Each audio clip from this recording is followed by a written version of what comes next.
Olá, muito bom dia, salve Maria Santíssima, espero que todos estejam bem, pela graça de Deus. Estamos na segunda semana do tempo da Quaresma e estamos todos os dias meditando um pouco o Santo Evangelho de Jesus, essa palavra que realmente é luz no nosso caminhar, é inspiradora, nos inspira realmente a fazer escolhas que agradem a Deus. É isso que nós buscamos todos os dias, com muita entrega, com muita fé, com muita piedade, pedindo sempre, contando, é claro, com as luzes do Espírito Santo, porque sem esse Espírito que nos santifica, que nos consola, que advoga a nosso favor, dificilmente nós vamos fazer as escolhas que agradem a Deus. O Evangelho que nós somos convidados a meditar hoje, meus caros irmãos e irmãs, bastante conhecido o Evangelho de hoje, um dos evangelhos mais lindos que Jesus deixa para nós como legado, está contido no livro de São Lucas, capítulo 15, versículos que vão do 1 ao 3 e também do 11 ao 32. Jesus está contando ali uma parábola para os fariseus, para os mestres da lei, que estavam cotidianamente perseguindo Jesus. Os mestres da lei, aqueles que detinham poder, eles estavam de todo modo querendo descredibilizar a palavra daquele homem que vinha de Nazaré de uma forma bastante simples, mas com muita autoridade. De uma forma que realmente estava encantando as pessoas, e isso, é claro, que estava incomodando muitas pessoas. Portanto, Jesus vai contar a parábola que nós conhecemos como do filho pródigo ou do pai misericordioso, uma parábola muito linda que, em resumo, ela diz assim: um pai, ele tinha 2 filhos e ele resolve então dividir a herança a pedido do filho mais novo. Esse filho mais novo recebe a sua parte na herança, e detalhe que isso era algo muito ruim dentro daquele contexto, porque quando o filho se manifestava em querer uma herança de um pai que ainda não havia falecido, não havia morrido, isso era uma grande afronta, uma grande desonra para toda a família, e portanto o filho mais novo realmente não estava num caminho que realmente agradava a Deus. Mas o pai concede a ele ali a parte da herança que lhe cabia, e ele vai para o mundo, e ele se esbanja, ele gasta toda a sua herança de uma forma realmente totalmente pecadora, de uma forma totalmente sem limites, e ele acaba ficando na pobreza, que não é muito comum, não é muito incomum essa situação também nos tempos de hoje, quando as pessoas realmente fazem uso de tudo aquilo que elas possuem de uma forma equivocada, gastando aí com situações que realmente não os levam no caminho de Deus e acabam ficando sem nada. E isso é muito triste, foi muito triste para aquele filho mais novo que chegou inclusive a passar necessidade. E numa dessas ele percebe que realmente o melhor lugar para ele era ter estado junto do pai, porque ele vai olhar que os empregados do pai tinha tudo aquilo que eles necessitavam para viverem bem, quem dirá ainda mais o seu próprio filho. Esse filho mais novo, ele vai decidir então, ele vai compreender, vejam só, é um momento de mudança que ele tem na sua vida, é um momento de conversão, porque ele vai perceber que, apesar dele ter gastado todo o seu dinheiro, com todos os seus prazeres, com tudo aquilo que o apetecia no mundo, ele vai perceber que aquilo não tinha um grande valor, porque ele se encontrava sem nada agora. E aí ele vai perceber que a vida que ele tinha junto do pai era uma vida boa, e ele decide então retornar para a casa do pai. Meus caros irmãos e irmãs, essa mudança de vida do filho mais novo, essa decisão de voltar para junto da casa do pai, é realmente uma decisão transformadora e que realmente todos nós precisamos nos inspirar muitas das vezes. Quantos de nós, em algum momento da vida, da nossa história, quantos de nós já não caminhamos por caminhos que nos distanciavam de Deus e que não nos fizeram felizes de verdade, mas que em algum momento, pela graça de Deus, com certeza, nós conseguimos enxergar que o melhor lugar para estarmos é estarmos junto do Pai.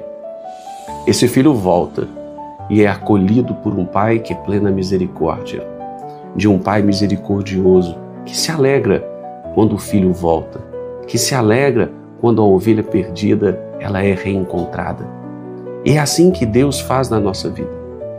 Por mais que nós tenhamos errado, por mais que nós tenhamos caminhado por caminhos tortuosos, por caminhos tristes, lamentáveis, por mais que nós tenhamos pecado, cometido escolhas equivocadas, Deus está sempre a nos esperar com os braços abertos na sua infinita misericórdia. É isso que a parábola está nos dizendo no dia de hoje. Não importa a circunstância de vida, meu caro irmão, minha cara irmã, que você esteja hoje. Se você está distante de Deus, como eu um dia estive, como tantos de nós um dia estiveram, se você consegue enxergar que o seu melhor lugar é junto do Pai, não tenha receio de voltar, porque Deus espera a sua volta. Não tenha receio de mudar o rumo da sua história. Não tenha receio de mudar os seus hábitos, de mudar as suas amizades. Não tenha receio de mudar a sua vida, de se converter. Porque na sua decisão, no seu desejo, por mais que você talvez pense não ter as forças necessárias, o simples fato de você querer, de você desejar, Deus já vai te acolher. Deus vai completar aquilo que lhe falta. Deus vai dar a coragem, vai dar a força que você precisa para voltar junto a Ele, para ficar junto do Pai, porque Deus nos criou para estarmos unidos a Ele. O problema é que muitas das vezes nós nos afastamos. E nos afastamos por liberdade que temos de fazer escolhas e fazemos escolhas erradas.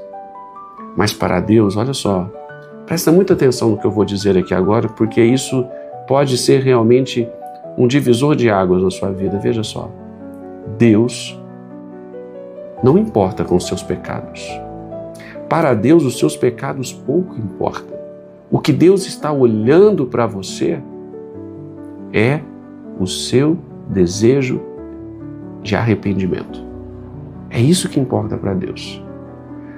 O filho mais novo, ele se arrependeu de fato de ter deixado o pai, de ter pedido a sua herança, de ter gasto todo o seu dinheiro com os prazeres do mundo, porque ele chegou a um ponto que ele viu que nada daquilo fazia sentido para a sua vida.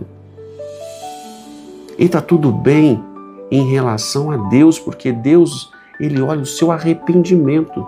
Se você se arrependeu de forma contrita, honesta, verdadeira, Ele está de braços abertos a nos esperar e com uma grande festa. É assim que Deus nos acolhe. E tudo muda e tudo transforma e a nossa vida ganha um novo sentido. É assim que o filho pródigo volta e o Pai misericordioso o acolhe.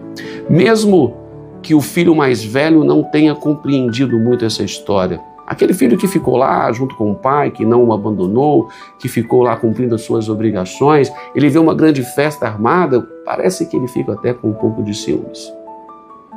Mas é isso também que Deus quer ensinar para a vida de cada um de nós. Nós precisamos nos alegrarmos quando aqueles que erraram voltavam. É isso que Deus está ensinando também na parábola através do filho mais velho. Nós não podemos nos entristecer porque Deus acolheu aquele que se arrependeu. Nós não podemos colocar limites na misericórdia de Deus. E é por isso que nós também precisamos ser misericordiosos. Glória a Deus, que aqueles que tinham uma vida desregrada, que aqueles que tinham uma vida fora da graça de Deus, em pecado, louvado seja Deus, que eles puderam se arrepender e voltar. E que nós possamos acreditar na conversão daqueles que realmente desejam. E que nós possamos, inclusive, auxiliá-los, ajudá-los como instrumentos de Deus. Que o Espírito Santo realmente nos ilumine a ter um bom discernimento diante dessa palavra, a olhar para aqueles que estão voltando para junto do Pai, com um olhar misericordioso, acolhedor, e não olhar apenas para aqueles que foram seus erros, mas olhar para aquilo que Ele deseja realmente viver de uma vida nova através dessa caminhada que Ele escolhe fazer com Jesus Cristo. E que nós possamos estar junto dos nossos irmãos nessa caminhada, assim como muitos me acolheram quando decidi fazer essa escolha, também nós precisamos acolher aqueles que, por via de consequência, virão depois de nós. Que o Espírito Santo nos fortaleça para que a gente não desista da caminhada e que a gente não desista de nenhum dos nossos irmãos. E que nos alegremos com a conversão de todos aqueles que se reencontram com Deus e que nós nos alegremos também com a conversão nossa diária, porque todos os dias precisamos também nos converter. Amém? Muito obrigado, meus caros irmãos. Alongamos um pouco mais hoje, o Evangelho é muito bonito. Que o Espírito Santo realmente nos guie. Se você gostou desse vídeo, deixe aí o seu comentário, partilhe com outros, para que essa palavra chegue e realmente revigore a fé e a esperança de todos aqueles que desejam realmente uma vida nova, uma vida diferente de tudo aquilo que talvez já tenham experimentado, que é uma vida junto de Deus. Amém? Até amanhã com mais uma reflexão deste Evangelho que tanto nos inspira e que nos motiva a viver bem neste mundo. Até amanhã.